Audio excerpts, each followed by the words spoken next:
This is the AnyCubic Mega Zero 3D printer. It's the first 3D printer that I've ever owned, and I love it. I have had a few issues, mainly due to my own ignorance, and I'm going to go over what I did wrong, what I did right, and that's what this video is all about. This is a chip clip that is printing out, and I'm using this as a test after putting the original extruder back on it. And I'm going to get into why that was so while this prints out. I thought that I'd broken the cog in the original extruder in the AnyCubic Mega Zero, because the plastic part and the metal part came undone. And so the plastic part would turn and the metal part would not, therefore it would not extrude. So I thought, oh, I broke it. So I got some advice from online, and the guy basically said, hey, you can get an extruder from a Crowley Ender 3D printer and it should fit it. Because I went to AnyCubic's website and other extruders were sold out. So I bought a $12 extruder online from a third party and third party company. So that was on its way, and it was going to take a day or two. And I thought, well, that's on its way, so I'll go ahead and try to fix this. You know, I'll glue it or something. So I got to look at it more closely, and what do you know? I found a little Allen screw in there. I went, huh, that's weird. Let me tighten this up. Tighten it up, and it fixed it. So I put that extruder back on and printed with it, and it seemed to work fine. Then the new extruder showed up, and I thought, hey, this is really cool. You know, it's made out of all looks like aluminum, and I think the cog is brass. I don't know. It's really simple design. It's open. You know, it's not closed in like the AnyCubic's extruder is. I like this design. So I put this on it and printed with it. I printed a chip clip because that's my go-to print thing, you know, because it's usable. But if you notice, it's missing, like every other layer is missing, so therefore it's like really flexible, kind of like fabric. It's not good, okay? That's not how the chip clips are supposed to be. It's super, super, you can see it from this angle. See, it's not supposed to be like that. So, I adjusted on it, worked with it. No, I finally figured out that, hey, this just is not as good as a design as the extruder that comes with the Mega Zero, because the Mega Zero has two cogs that pull in the filament, where this has one cog and a pulley, basically, which, you know, it just don't cut it, well, or extrude it. So I put the old extruder back on, and also I had to redo the wiring, which I'll show you what I did in this next clip while it's printing.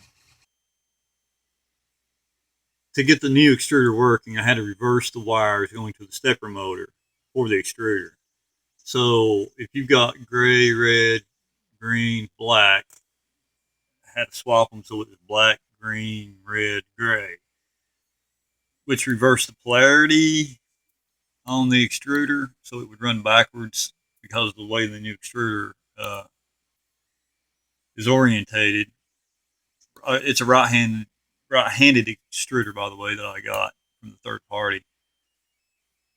Uh, Now there's some Yahoo out there that was saying that you only need to swap the 2 wires in the middle. You know, if you got a 6-pin connector, only 4 wires are used, and on the AnyCubic, all the wires are black. So there's one wire with a stripe going down it, but they're all black.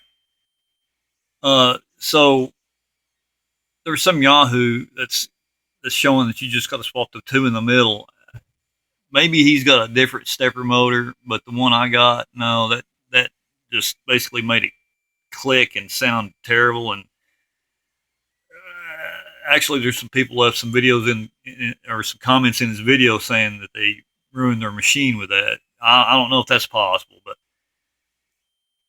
I found out no, you got to swap all the wires, basically do a 180 on the entire connector. So, which is easy enough. You just pull some clips up and pull the wires out and just swap them. But so be aware of that if you go through this. So I'm using my old HP laptop that I used to use for game development. I wrote like probably 60 or 70% of my Android apps on this machine, and I use it for other things. But so I'm running Cura on this to talk to the printer because I'd rather do this than put something on an SD card and slap it in the control box. Matter of preference, I guess. Go zero, go zero, go zero. I'm using painter's tape. That was a trick I learned from some YouTuber, and it works like a charm. It's amazing. It's way better than just using the bare bed, and the bed on these things aren't heated.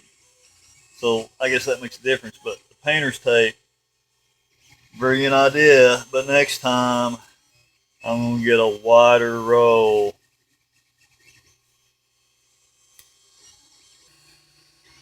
Anybody remember Radio Shack? I do. I'm still working on my PCB machine, but that's another video. All right, I don't know if I showed this in the video already or not, but because I think this is the second version of the video because I messed up on the first one. I'm in an expansion port cover for this Atari 600 XL, which I love the keyboard, by the way. And this expansion cover for this DRS-80 Model 1. Well, actually I made 2. Alright, so this is the end of the print.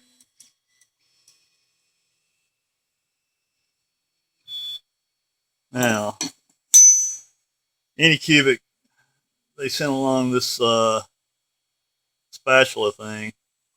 I don't use it because it's worthless. What I like to do is take a heavy box-in wrench and give it a good whack. Oh.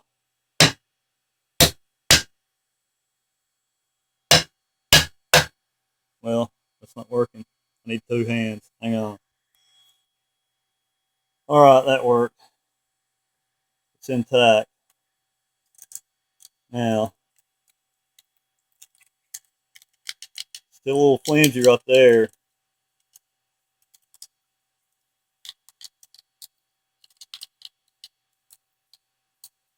was better than the other one. So I still got something that's not right. It missed a layer. Of course, that could have been where I hit it with the wrench.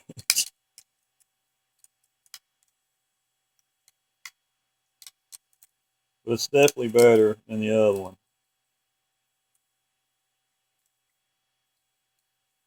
Alright. That's the end of this video.